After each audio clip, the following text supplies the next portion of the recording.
우리가 오늘 보는 내용은 이제 그 마지막 예루살렘 일주일 직전에 펼쳐진 내용이에요. 지난 시간에는 장막절 즈음에 예루살렘 내려가셨는데 오늘은 이제 수전절로 바뀌어요. 수전절.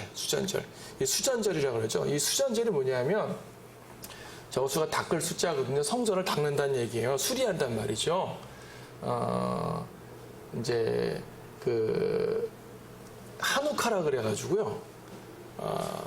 성전 봉헌 절기예요. 성전 봉헌이라는 게 뭐냐면 한우카 별로 유명합니다. 여기 사진을 보게 되면 이제 그 촛대, 여러분 촛대 알죠? 금촛대, 성전의 금촛대. 성전의 금촛대는 몇 촛대예요? 몇 개 촛대예요? 7촛대죠. 근데 저거 몇 개예요? 9개죠. 저 성전 촛대가 아니에요. 성전 촛대가 아니라 한우카 촛대라 그러는데 한우카가 뭐냐면 이제 신구약 중간사입니다. 구약 끝나고 신약 시작되기 전 신구약 중간사 시대에 시리아 왕 안티오코스 에피파네스가 예루살렘을 극악하게 이렇게 괴롭힙니다. 특히 성전을 괴롭히는데 성전에다가 돼지 피를 뿌린다든지 사람을 죽여서 이제 그 피를 뿌린다든지 또 성전을 제우스의 신전으로 공포한다든지 이런 식으로 성전을 엄청 모독하고 회파도 많이 했어요. 성전 회파를 하니까 다니엘서에 보게 되면 적그리스도 예표로 등장하는 안티오코스 왕이 있잖아요. 그러니까 이제 이것을 반대하기 위해서 유대인 중에서 마카비라고 불리는 일단의 제사장 그룹의 사람들이 봉기를 합니다. 백성들을 모아서 봉기를 해가지고 혁명을 일으켜가지고 보통 마카비 혁명이라 그러는데 안티오코스를 몰아내고 이제 그들이 점점점 유대 땅, 이스라엘 땅의 원형을 갖춰서 전쟁을 해서 차지하는 거예요. 근데 그 중에서 성전을 이제 수복할 거 아니에요. 서울 수복하듯이 성전 수복을 해요. 성전을 이제 다 수리하는데 8일이 걸려요. 근데 여기에 기름을 찾는데 성전에 쓸 기름, 불 붙이고 하는 기름이 필요한데 딱 하루치 기름밖에 없대요. 성전에 쓰는 기름은 밖에서 아무 기름 넣으면 안 되거든요. 성전용 기름이 따로 있어요. 딱 하루치 기름밖에 없어 불을 붙였는데 이게 성전 수리가 끝나면 8일까지 불탔대요. 사실인지 전설인지 모릅니다. 전설이겠죠. 그런데 어쨌든 그래가지고 하루치 기름이 8일까지 했다 그래가지고 이제 하나에서 나서 8개 갈라진 거 하잖아요. 그래서 8일 동안 지켜요. 이 하누카 축제를. 이때가 12월이에요. 유대력으로는 9월인데 우리 달력은 12월이기 때문에 크리스마스 보통 한 주, 2주 전에 있거든요. 그래서 보통 이 한우카 절기에는 이러한 촛대의 이 빛을 예루살렘에 전부 엄청 이렇게 비춰요. 빛의 절기라고도 하고 어떤 사람들은 유대인의 크리스마스라는 별칭을 붙이기도 합니다. 크리스마스 직전에 있어가지고. 자, 그 수전절이에요. 그러니까 율법에 모세가 명령한 법은 아닌 거죠. 그 절기가 아니라 새로 이제 생긴 절기인데 말씀드렸던 것처럼 성전 파괴가 진행됐었고 성전 수복이 생겨서 있던 게 지금 이제 수전절입니다. 마카비 혁명으로 성전 회복됐어요. 감사할 일이죠? 네. 성전이 회복된 것은 누가 뭐래도 감사할 일입니다. 성전에서 다시 한번 제물을 드렸고요. 유대인들에게는 이 한우카 명절, 그러니까 수전절이 얼마나 소중했겠어요. 그들이 성전 없이 꽤 오랫동안 바빌론 포로 이후에 성전 없이 오랫동안 살았었는데 에스라 이후에 성전이 세워졌고요. 그러니까 이제 수르바벨 성전이 세워졌고 그 이후로 성전에서 경배를 드리다가 성전이 또 망가져 버릴 뻔했으니까 얼마나 괴롭겠어요. 성전을 수복했다고요. 기쁘죠. 그래서 유대인들에게 이 절기는 정말로 마치 독립기념일처럼 소중하게 지켜졌던 절기예요. 그런데 요한복음의 10장에는 바로 이 절기 때의 사건이 나옵니다. 요한복음 10장 22절 말씀 보시게 되면 그때 예루살렘은 수전절이었고 때는 겨울이더라 그랬죠. 그때란 말은 10장에는 앞에 있는 사건인데 앞에 있는 사건 내용은 선한 목자 설교하던 사건입니다. 설교 내용입니다. 예수님은 나는 선한 목자다 하셨죠. 그러니까 예수님께서 장막절에 갈릴리에서 예루살렘으로 올라오신 이후에 지속적으로 복음 전파 사역을 하시고 소경도 고치시고 뭐 이제 간음한 여인도 용서하시고 이런 내용들이 쭉 있었어요. 하루 이틀 일이 아니었을 거 아니겠어요? 3개월 정도 쭉 지내다가 겨울이 왔고 수전절이 왔다는 얘기예요. 선한 목자 설교를 하셨고 그러니까 24, 25절 쭉 보니까요. 유대인들이 내가 우리를 의심하게 하려느냐 언제까지 내가 그리스도이면 우리가 분명히 말하라. 예수님은 나 그리스도 맞아. 몇 번이나 얘기했잖아. 그런 투로 쭉 얘기를 하고 계십니다. 예수님은 자신이 그리스도이심을 여러 가지로 말씀하셨고 특히 27절에서 내 양들은 내 음성을 듣는다. 너희들은 내 양이 아니니까 안 듣는 거지. 책망도 하셨단 말입니다. 그리고 가장 중요한 게 뭐냐면 30절 나와 아버지는 하나니라. 이 말씀이 유대인들은 정말 분노케 했죠. 근데 이건 사실이잖아요. 예수님과 아버지는 한 분이십니다. 예수님의 신성을 강력하게 말하는 거죠. 그 말은 뭡니까? 이 성전의 주인은 나야. 그 말이잖아요. 자, 이때 어느 절기라고요? 수전절. 수전절은 성전 회복 기념일. 성전 회복 기념일에 이들은 성전에서 하나님께 경배 드리는데 진짜 경배 받으셔야 될 하나님의 아들께서 그 자리에 계셔요. 근데 그들은 예수님을 쫓아냅니다. 지금도 이스라엘 가면 이 하누카 명절에 겨울이지만 마치 크리스마스 불빛처럼 유대인 거리, 예루살렘 거리에 불빛이 쫙 펼쳐지면서 화려하게 그들은 성전 수복 기념일을 지키고 있어요. 근데 성전이 중요한 거예요? 성전에 계신 하나님이 중요한 거예요? 중요하신 분이에요. 하나님이 중요하잖아요. 하나님이 계신 곳이라면 성전이 아니어도 경배드릴 수가 있는 것이고 하나님이 안 계시면 성전도 의미가 없는 거지 않습니까? 그런데 성전에서 예수님을 내쫓습니다, 지금.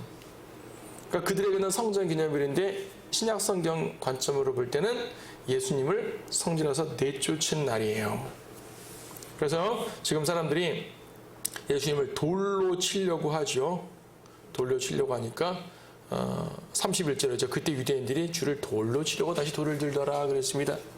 자, 예수님께서는 그들을 빠져나갈 수밖에 없습니다. 자, 오늘 강의의 제목이 끊임없는 죽음의 위협이었잖아요. 끊임없는 죽음의 위협이었습니다. 이때 죽음의 위협을 느끼시고 가십니다. 물론 예수님께서 죽으러 오셨지만 죽으실 때가 좀 남았거든요. 여기서 죽으시면 안 돼요. 그래서 죽으셔도 예수님은 십자가 달려 죽으셔야 돼요. 이게 다 하나님의 계획 속에 있는 겁니다.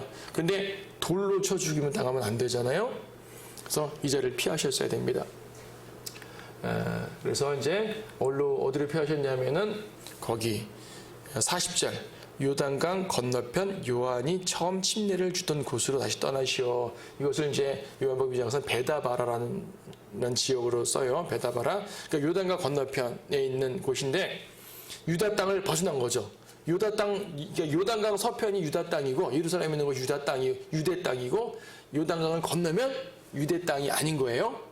유대 땅에서는 바리새인들 이 제사장들의 세력이 가득 차 있기 때문에 언제라도 예수님을 죽일 수가 있지만은 강을 건너게 되면 약간 영역이 달라지니까 이제 제사장들이 죽이러 오지 못하는 거죠. 주님께서 잠시 피해 가신 겁니다.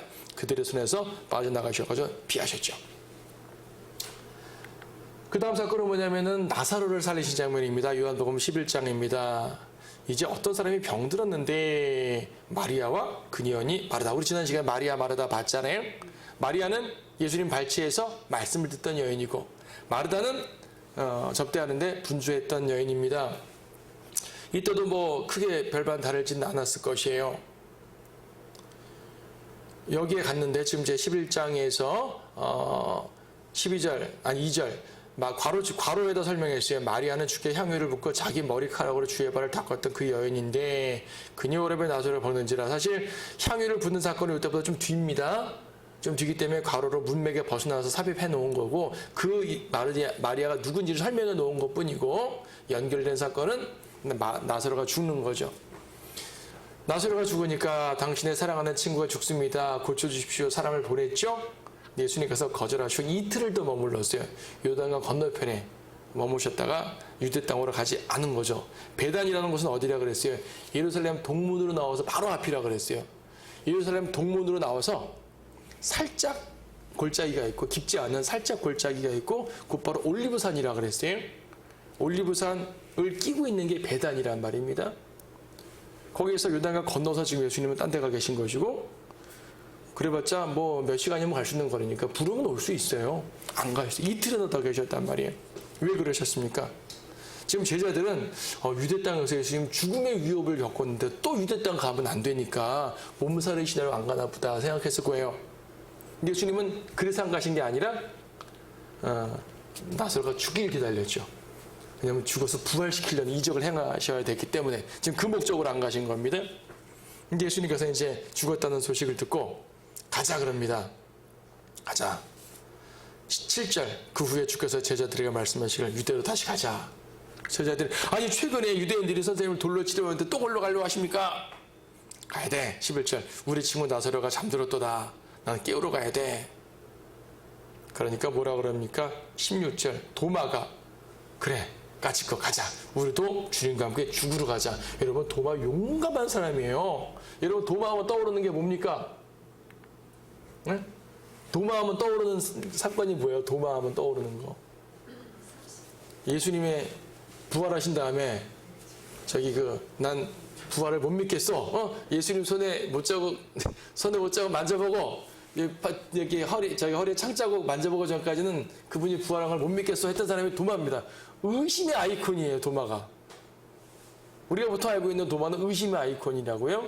근데 이 장면을 보게 되면 도마는 용기 있는 용맹한 용사예요. 예수님과 함께 죽을 수도 있겠다는 그런 각오를 가진 사람입니다. 대단한 믿음의 소유자예요. 네. 여기서 우리는 믿음의 소유자를 또 한 명 보는데 바로 마르다입니다. 우리가 지난번에 마르다는 그냥 대접만 하고 마리아가 믿음의 사람처럼 보였잖아요. 근데 마르다가 얼마나 믿음 있는 여인인지 보셔요. 마르다는요, 예수님이 딱 오셨을 때 뭐라 그러냐면 21절에서 주여 만일 주님께서 여기에 계시다면 나의 오라비가 죽지 아니하였겠나이다. 이 말은 뭐냐면 예수님은 이 죽을 병에서 살릴 수 있는 분이라는 것을 알았다는 얘기예요. 예수님의 이적을 믿었다는 얘기죠. 이적을 믿은 사람입니다. 22절에서 지금이라도 주님께서 뭘 하려고 한다면 하나님께서 들어주지 않으시겠습니까? 하나님은 들어올 줄 믿습니다. 그러니까 직접 부활을 언급하진 않았지만 지금이라도 할 수 있는 분입니다. 라고 예수님에 대해서 상당히 커다란 믿음을 갖고 있는 사람이에요.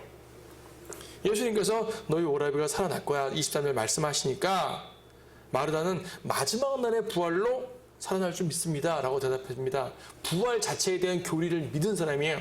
물론 우리처럼 자세히 믿은 건 아니에요. 우리 휴거 재림 다 있잖아요. 근데 유대인들은 구약이고 아직 구약 상황인데 휴거 재림을 알 수는 없죠.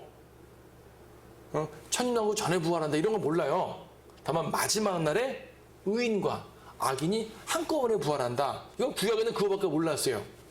그러니까 마르다는 틀리게 알고 잘못한 게 아니라 당시에 알아야 될 지식으로 가장 잘 알았던 사람이에요. 부활을 믿었죠. 지식도 있는 거죠. 예수께서 말씀하시죠. 나는 부활이요 생명이다. 나를 믿으면 산다. 하시니까 27절에 예 주여 나는 주께서 세상에 오실 그 그리스도 곧 하나님의 아들이심을 믿나이다. 예수님에 대해서 하나님의 아들이심에 대한 믿음까지 고백했어요. 그리스도 곧 하나님의 아들. 이거는 예수님을 믿고 구원받는 요건에 해당한다는 그러한 믿음이거든요. 엄청나죠. 마르다는 믿음의 여인이에요. 좀 이렇게 이 음식 대접하느라고 말씀 못 들었다고 하찮게 여길 만한 여인이 아니라는 얘기죠. 지난주에 설명드렸던 것은 말씀을 듣는 마리아와 주님께 대접하는 마르다의 이 두 가지 상황, 섬김이 나쁘다는 것이 아니라 나의 섬김의 행위로 주님께 가려는 것이냐 하나님의 자비를 받는 것이냐 이 둘의 대조를 보여주시기 위해 말씀하신 것 뿐이지 섬김이 나쁘다고 말한 것도 없고요. 그렇죠.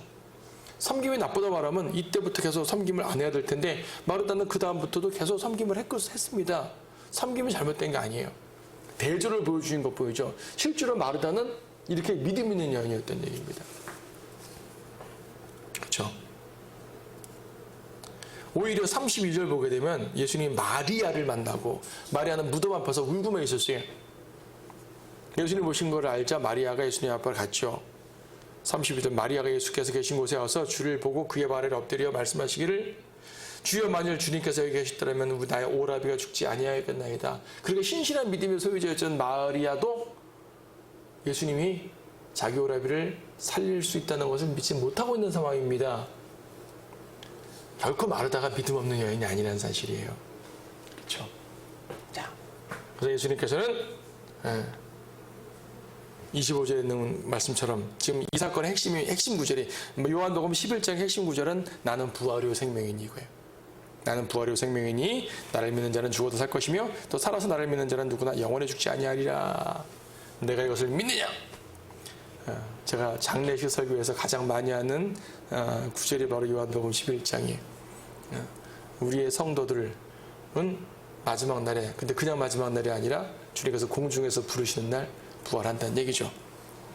우리도 부활로 올라갈 것입니다. 우리는 죽지 않고 올라가겠지만 죽었다가 올라가는 성도와 죽지 않고 올라가는 성도의 둘 다 몸은 동일한 몸이에요. 부활체. 그래서 죽지 않고 올라가는 우리도 부활 사건으로 설명을 해요. 죽었다가 올라가는 성도들도 휴거라고 말하는 거예요. 똑같이 설명할 수 있어요. 같은 테두리에서요. 자, 나사로를 살리셨어요. 이것으로 예수 그리스도의 위대한 신성을 보여주셨죠. 그러니까 어떤 일이 벌어집니까? 즉 공회가 모입니다. 공회가. 자, 나사로 살리신 장면 다 아니까 자, 살리셨어요. 47절 이에 선임제사장들과 바리새인들이 공회를 소집하고 선임제사장들은 사두개인들이고 바리새인들은 바리새인입니다. 유대인들의 대표적인 종교 지도자 그룹이죠. 공회를 소집하고 말하기를 이 사람이 많은 기적을 해가니 우리가 어찌하랴. 우리 지난 시간에 안식일에 소경을 고치셨을 때도 사람들이 소경을 통해서 예수를 믿게 되니까 믿지 못하게 죽여야 되겠다. 이것도 마찬가지죠. 계속 이러니까 어떻게 될까? 빨리 죽여야 되지 않겠냐 그 말입니다. 그랬더니 사람들이 말하는 거 48절 그냥 놔두면 안 된다. 그러면 모든 사람들이 그를 믿을 것이요. 그러면 로마인들이 와서 우리의 처소와 민족을 다 빼앗아가리라. 로마인들을 두려워했네요. 로마인들이 우리를 다 멸망시키면 성전 또 무너질 거 아니냐. 그러니까 죽여야겠다. 근데 왜 핑계 아니에요? 사람들이 예수님을 따르게 되면 로마가 침입할 것이다. 왜? 시저를 따르지 않고 예수님을 따르니까 침입할 것이다 라는 말 하는데 그건 그들의 핑계일 뿐이에요. 그들이 정말 두려워했던 것은 백성들이 자기들을 떠나 그리스도께 가는 게 싫었던 거죠. 명분일 거예요. 명분. 항상 누굴 죽이려면 명분이 있어야 되잖아요. 카야파 49절. 카야파는 그 해의 대제사장인데 뭐라고 말합니까? 한 사람이 백성을 위하여 죽어서 온 민족이 멸망치 않는 것이 우리에게 유익한 줄을 너희가 생각하지 못하는도다. 죽이자는 말입니다. 한 사람이 죽어서 우리 모두가 산다면 죽이는 게 맞지 않냐. 이것은 자기네들을 위해서 예수님을 죽이자는 말인데 결과적으로 모든 사람을 위해서 죽으신 대속적 죽음에 대한 예언이 됐어요. 맞잖아요. 한 사람을 죽어서 모든 백성이 산다면 이건 신약교리잖아요. 그렇죠? 그렇잖아요. 한 사람이 죽어서 모든 사람이 사는 것 이게 신약교리입니다. 예수님이 죽어서 우리 모두가 살았어요. 물론 카야파는 그런 교리를 말한 것이 아니라 저 사람을 죽여 우리가 산다 그 말이지만은 결과적으로 자기도 모르는 사이에 예언을 했어요. 그래서 51절에 이것은 그가 스스로 말한 것이 아니라 그의 대제사장으로서 예수께서 그 민족을 위하여 죽으시고서 예언한 것이라. 자기도 모르게 예언해버렸죠. 예. 그리스도의 속죄의 능력을 말해버렸습니다. 어쨌든 대제사장이니까 그 입술에 쓰임을 받게 받았네요.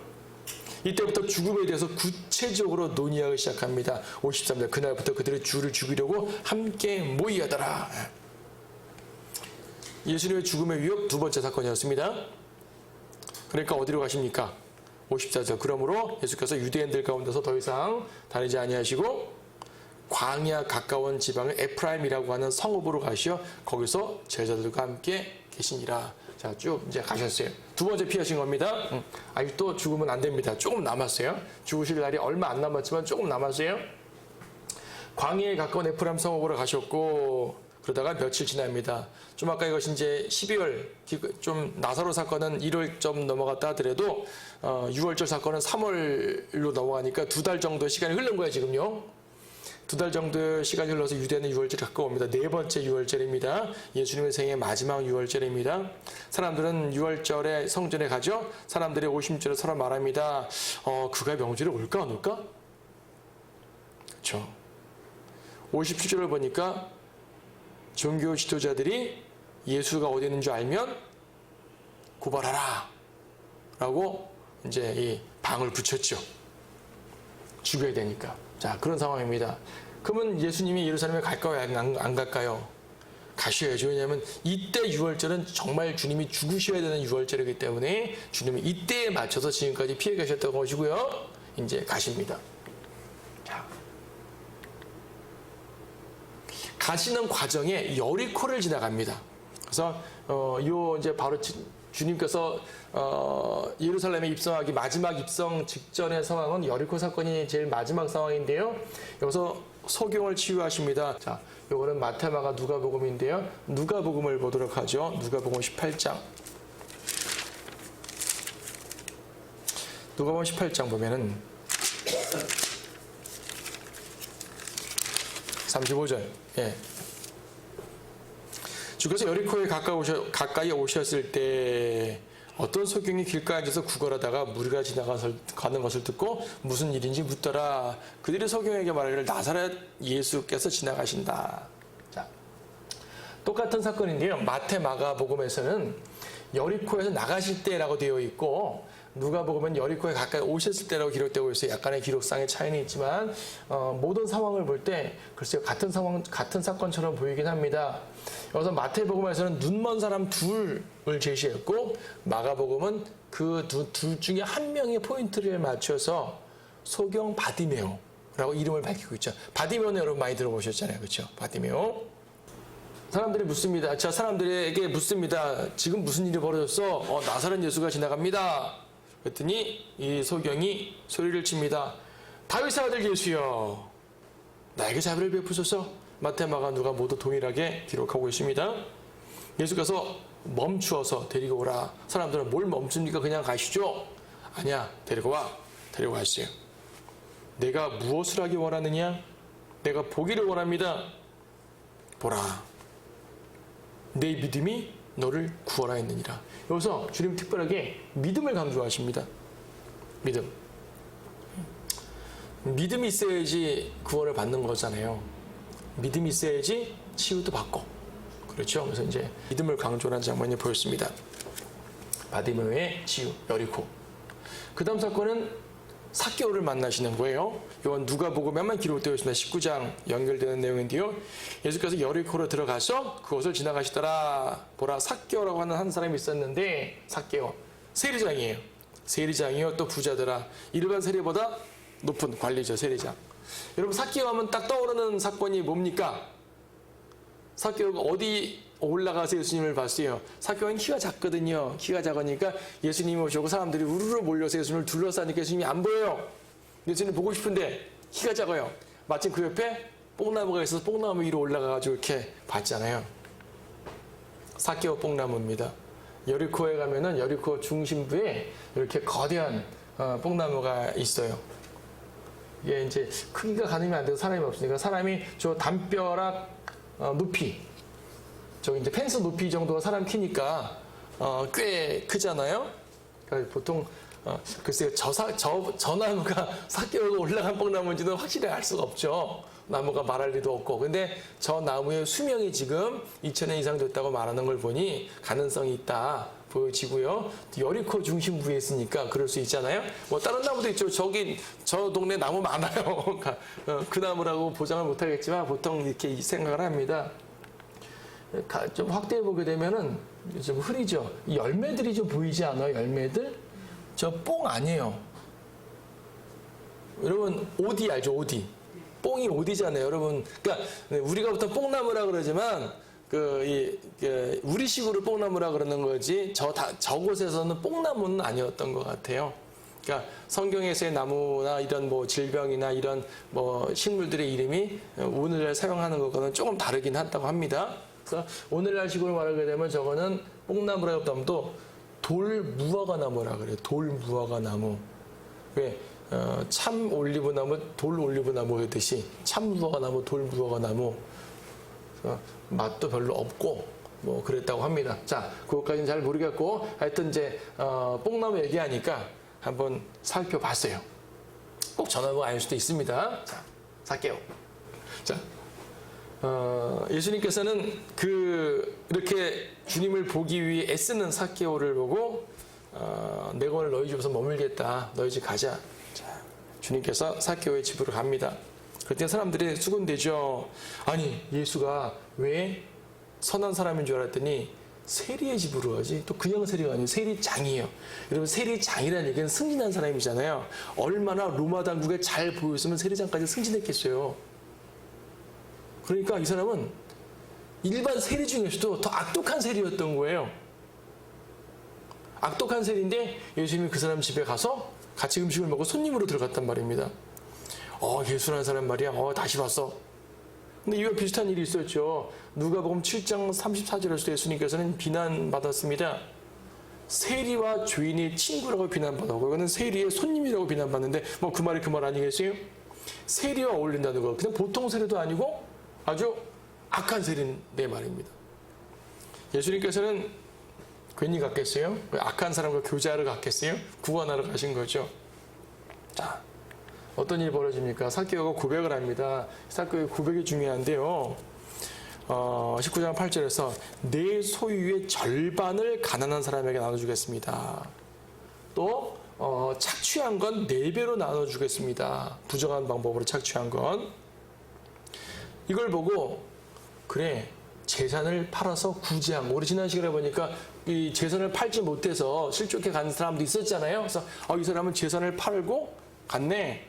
그래 이 구제에 힘쓴 사람이니까 구제에 힘쓴 선행의 근거에서 구원받은 것이다. 이렇게 말하면 안 된다는 얘기입니다. 핵심은 그게 아니에요. 지금 삭개오는 자기가 할 수 있는 최대한의 회개를 한 거예요. 말로만 회개한다 할 수 없잖아요. 우리 지금 교회 시대에는 진심으로 주님을 영접하고 자신이 주인임을 인정하고 주님을 영접하면 구원 받는 거잖아요. 하지만 침례 요한도 가서 침례 줄 때마다 뭐라 그러냐면 회개에 합당한 열매를 맺으라 그랬어요. 회개의 증거가 보이지 않으면 회개도 인정하지 않는 거죠. 이 사람 지금 회개를 한 거예요. 말로는 회개했단 말은 안 했지만 이게 회개한 거예요. 생각해 보세요. 자기 소유의 절반을 주고 또 모두에게 부정한 방법으로 착취한 건 아닐 테니까 부정한 방법으로 착취한 사람에게는 4배를 갚아주겠다. 왜?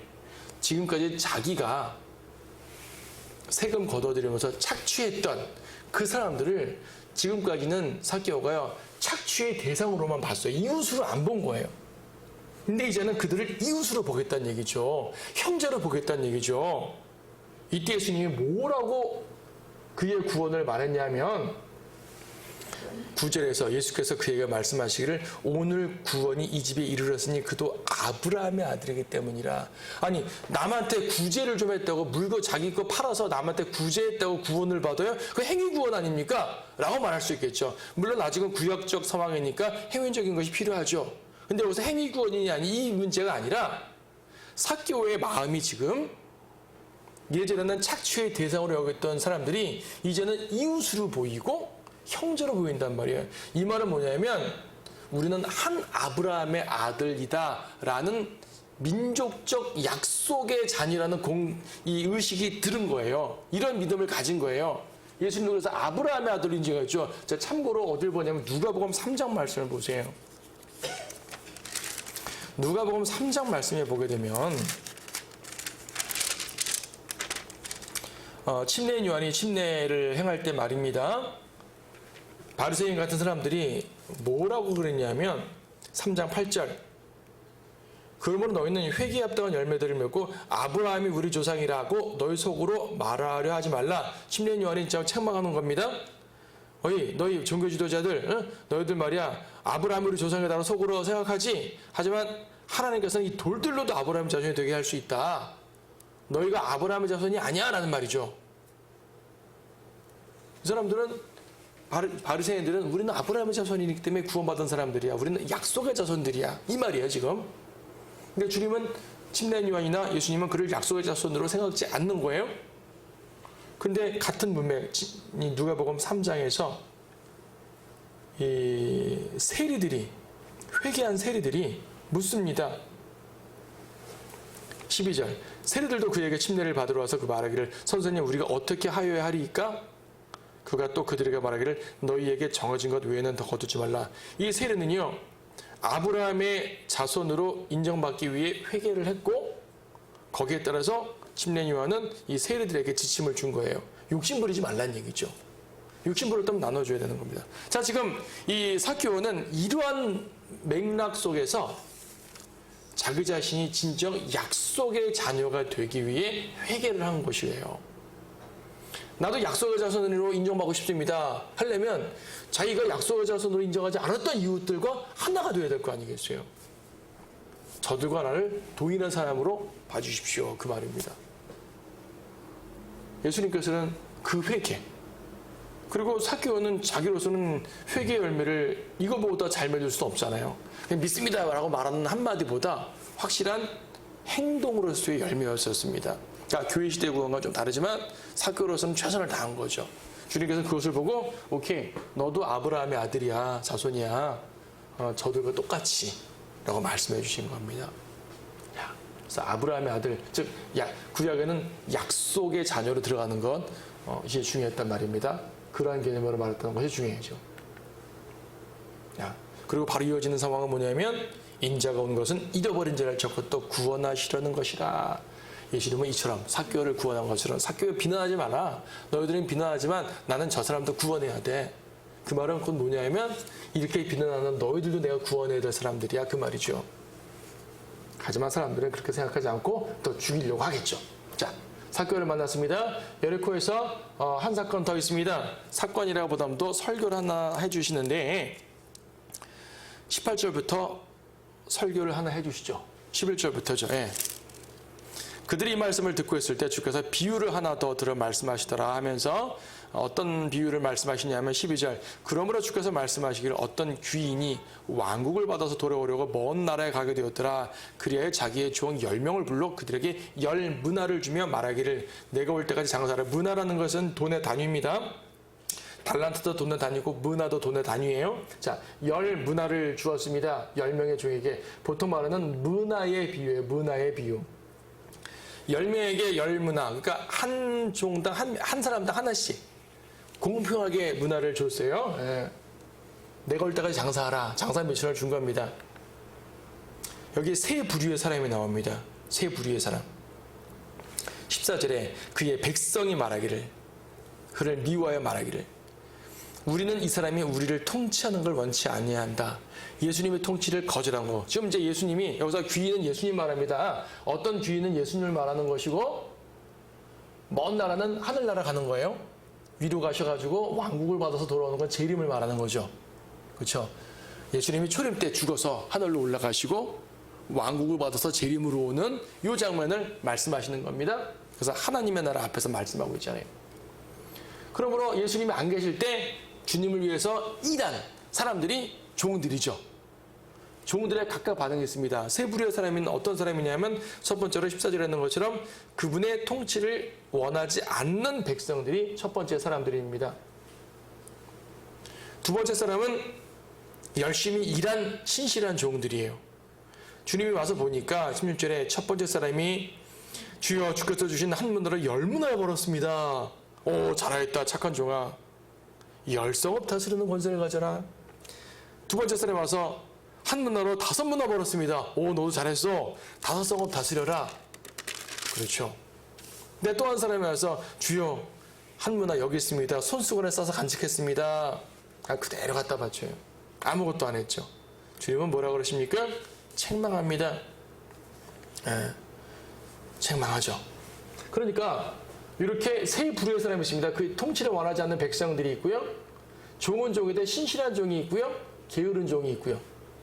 그래서 이것을 우리가 보통 어떻게 비유하냐면 우리 성도들이 주님을 위해서 일을 할 때 신실하게 일한 사람은 10성읍도 다스리고 5성읍도 다스리고 주님 우리의 유업을 주시는 거로 설명을 합니다.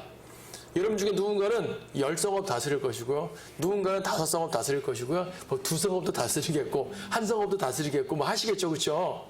어떤 사람은 1성읍도 못 다스려요. 남긴 게 없으니까. 구원은 받았지만 아무것도 남기지 못한 사람으로 적용합니다. 자, 보게 되면은 신실한 종에게는 통치권을 주셨죠. 10성읍, 5성읍 등등 통치권을 주셨습니다. 게으른 종에게는 어떻게 말씀하셨습니까? 너 가진 것도 빼서 24절 주인이 곁에 서 있던 사람들에게 말하기를 그에게서 그 한 문화를 빼앗아 10문화를 가진 사람에게 주라. 10문화 가진 사람에게 주라. 저 사람이 10개나 있는데요. 가진 사람은 많이 받고 없는 사람은 더 뺏길 거야. 뺏어줘. 자, 이 사람은 게으른 종은 아무것도 남기지 못합니다. 이게 게으른 종에 대한 책망이에요. 유업은 빼앗기되 구원은 잃어버리지 않아요. 그런데 거기 27절 또 내가 왕이 되어 자기들을 통치하는 걸 원치 않는 내 원수들을 여기서 끌어내어 내 앞에서 죽이라. 사람들이 이걸 오해합니다. 27절에 원수를 죽이라는 이 원수가 바로 앞에 있는 아무것도 남기지 못한 이 게으른 종을 말하는 걸로 착각을 하는 거예요. 이 게으른 종은 한 문화를 빼앗기는 것으로 끝나지 게으른 종이 죽는 게 아닙니다. 여기서 죽임당하는 원수들은 누구냐면 내가 왕이 되어 통치하는 걸 원치 않는 사람들이었어요. 그들이 누구였어요? 앞에 있었죠. 14절. 그렇죠? 우리는 이 사람이 우리를 통치하는 걸 원치 아니한다. 누가 그래서 그의 백성이 종이 아닌 별도의 사람들을 말하는 겁니다. 종이 아닌 사람들. 그래서 원수들로 취급되고 멸망한다는 말입니다. 이것을 오해해가지고 게으른 종이 멸망한다로 보게 되면 구원을 잃어버리는 걸로 설명이 되잖아요. 여러분들 구원을 잃어버리지 않습니다. 구원받은 성도는 아무리 신실하게 행하지 않아도 책망을 받는 것이지 구원 잃어버리지 않아요. 그리스도의 심판석에 서니까. 이와 별도로 달란트 비유가 있죠. 달란트 비유는 누가복음에 나온 상황이 아니라 마태복음 25장에 나온 상황인데 별도의 비유죠. 달란트 비유는 능력에 따라 차등 지급을 합니다. 어떤 사람은 5달란트, 어떤 사람은 2달란트, 어떤 사람은 1달란트. 그렇죠? 그것도 장사 미천이에요. 1달란트 받은 사람이 삐져가지고 왜 난 조금밖에 안 줘? 하고 남기지 않았는지는 모르겠으나 1달란트는요. 아기 머리통만한 무게가 달란트예요. 금덩이로 취급하면 엄청난 돈이고 은으로 취급한다 하더라도 장사 미천 충분히 되고 남는 돈이에요. 그렇죠? 그러니까 하나님께서는요. 영적으로 비유해서 말할 때 아무리 적은 달란트를 주어도 사실은 큰 달란트를 준 거예요. 나한테 왜 달란트를 좀밖에 안 주셨어요? 불평하지 말라는 얘기예요. 제가 영적으로 적용한 말이고 교리적으로 말했을 때 이 달란트 이것도 역시 여긴 두 부류만 나옵니다. 신실한 종은 5달란트, 2달란트 남겼고요. 게으른 종은 숨겨놓고 남기지 않았죠. 똑같았어요. 문화 때처럼.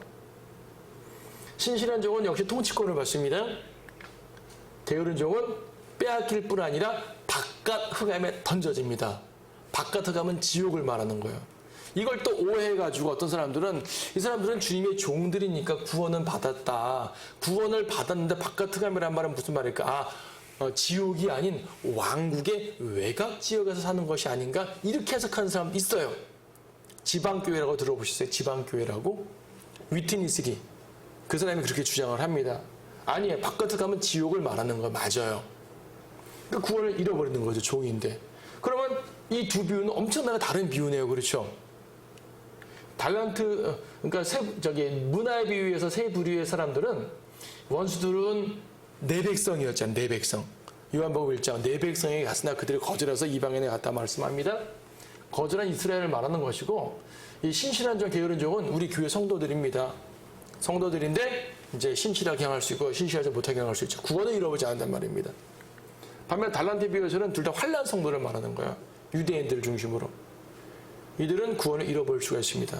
특히 유대인들을 가리켜서 종이라는 표현을 쓰는데 마태복음 24장 보게 되면 선한 종이 있고 악한 종이 있습니다.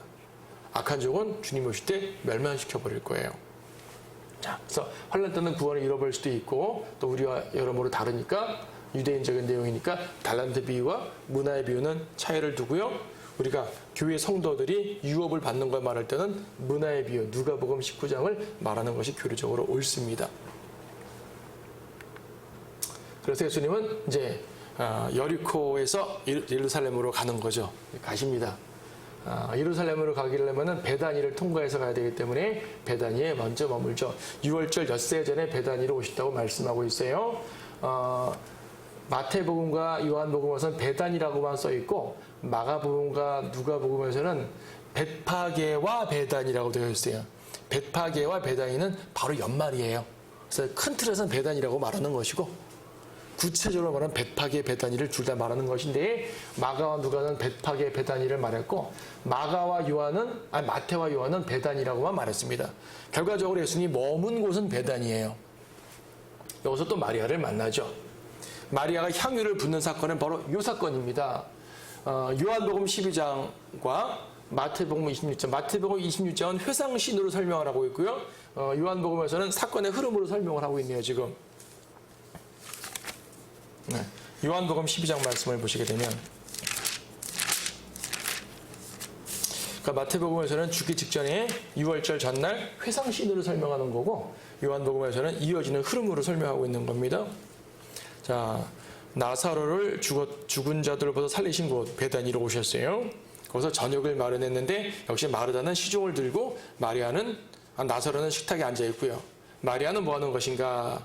값진 감송 향유 한 리트라를 가지고 예수님의 발에 부었고 머리카락으로 닦았습니다. 요한복음에서는 예수님의 발에 부었다고 말하고 있고 마태복음 26장에서는 머리에 부었다고 말하고 있어요. 아니 머리에 붓고 발에 붓고 무슨 말인가? 서로 다른 사건 아닙니까? 아니요. 머리부터 발끝까지 쭉 흘러내린 거예요. 머리부터 발끝까지 쭉 흘러내리고 마리아는 자기 머리카락으로 이렇게 닦은 것을 말하는 거죠. 이때 유명한 말이 나오죠. 유다가 아니 이 비싼 걸 300데나리온에 팔지. 300데나리온은 노동자의 1년치 거의 1년치 봉급이죠. 1년은 좀 안 되겠나요? 엄청난 돈입니다. 엄청난 돈이잖아요. 그 돈을 팔아서 가난한 자에게 주면 되지라고 말했습니다. 유다가 말하니까 지금 요한복음에서는 유다가 말한 것으로 되어 있고 그렇죠? 유다 이스카리온. 마태복음에서는 제자들이 말했다고 말하고 있어요. 유다가 말하니까 제자들도 그래 동의를 했겠죠. 근데 핵심은 누가 한 거예요? 유다가 말한 거죠. 예수님께서 뭐라 그러십니까? 책망하지 말라. 가난한 자들은 항상 너희와 함께 있어. 하지만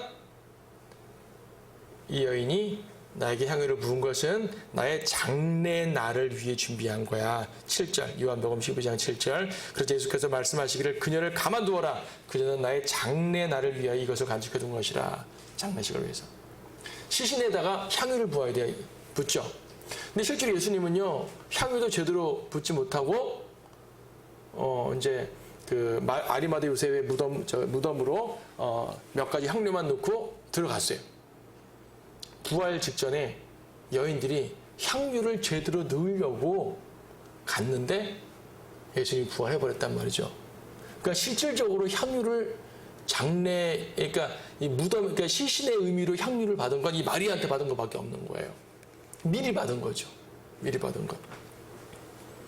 마태복음에서는 이 사건을 가리켜 한 마디 더 붙이는데 복음이 전파될 때마다 이 여인을 기억한다고 말합니다. 여기서 복음은 천국 복음이겠어요? 은혜 복음이겠어요? 죽음을 말하는 거니까 은혜의 복음이겠죠. 우리가 은혜의 복음을 말할 때마다 마리아가 기억된대요. 왜? 마리아가 주님을 위해서 헌신하고 그 죽음을 예비했던 그 모습이 기억된다는 말이죠. 얼마나 축복입니까? 그래서 이제 예수님의 마지막 베다니에서 예루살렘으로 들어갈 막판의 준비를 하고 계십니다. 향유를 부음 받으심으로써 죽음을 직접 준비하셨고요. 그리고 이제 이 당시에 제사장들은 나사로까지 죽이려고 하는 겁니다. 예수만 죽여서 안 되겠어. 예수가 살린 증거품이 있잖아. 저 사람도 죽여야 돼. 그래야지 예수에 대한 기적이 사라질 거야. 이겁니다. 나사로는 죽어서 살았는데 또 죽임당해야 돼요. 그러면 안 되죠. 자, 주님께서 이제는 걱정 마. 나 죽으러 갈 거야. 이거예요. 죽으러 가십니다. 그래서 이제 어떻게 합니까? 이 베다니에서 입성을 준비를 하면서요. 나귀를 준비하죠. 나귀. 마테마가 누가 복음에서는 이제 제자들에게 나귀를 준비하라. 건너편 마을 가게 되면 사람이 타보지 않은 나귀 새끼가 있을 거야. 풀어 가져와. 많은 주인이 어디 갖고 가시오 하게 되면 주께서 그것을 쓰신다 하라. 그러니까 주인이 가져가시오 그랬습니다. 주님께서 다 예비해 놓으신 거죠. 나귀를 타고 들어가십니다. 나귀 타고 들어가신 건 스가랴 9장 9절에 보게 되면 왕께서 나귀 타고 들어가신다. 아니 구약에서요. 왕이 들어가는 거는 말 타고 들어가지고 나귀 타고 들어가요. 나귀 타고 들어간 예언을 했어요. 스가랴가. 뭘 알고 주님께서 이 사건을 말씀하신 것입니다. 자, 이렇게 해서 예수님 이제 나귀를 타고 들어가시는 상황이 되었습니다. 이 다음 사건부터 예수님이 마지막 예루살렘의 일주일도 안 돼요. 사실 나흘이에요. 마지막 나흘의 사건이 등장하게 될 텐데 그건 다음 시간에 볼 것이고, 이처럼 주님께서는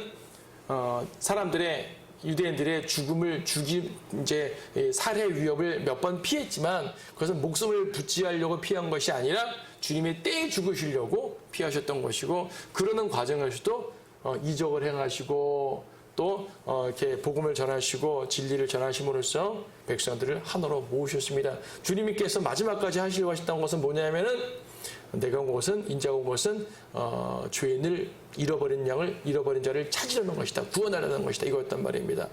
그 마음을 우리가 품어야 될 거예요. 그 복음을 위해서 주님은 죽으시러 가십니다. 그 죽으시는 장면이 다음 시간에 펼쳐지게 됩니다. 자, 그래서 우리는 예수님의 행하신 일, 예수님이 누구신가, 그분이 행하신 일, 이 두 가지를 항상 기억하면서 우리 주님을 따라가는 여러분 모두가 됐으면 좋겠습니다.